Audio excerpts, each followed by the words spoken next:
Hello guys, आज आपण बघूया झटपट अशी बनणारी उपवासाची साबुदाणा खीर। 2 चमचे तुपामध्ये मस्त काजू बदाम लालसर होईपर्यंत भाजून घेऊ। तसेच त्याच्यामध्ये आपण साबुदाणा लालसर होईपर्यंत भाजू व त्याच्यामध्ये 1 वाटी पाणी घालून मस्त मिक्स करून घेऊ व त्याला 2 मिनिटं उकळू देऊ। त्याच्यामध्ये नंतर आपण जे तुपात भाजलेले ड्रायफ्रूट्स होते ते ॲड करून त्याच्यामध्ये थोडंसं इलायचीचे पूड टाकू, थोडंसं चवीनुसार मीठ आणि तुमच्या आवडीनुसार साखर घालून मस्त मिक्स करून घेऊया।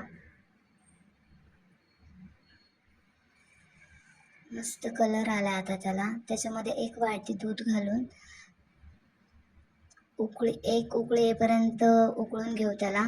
जास्त वेळ उकळायचं नाही कारण दूध फाटू शकतं। तर तयार आहे आपली खीर।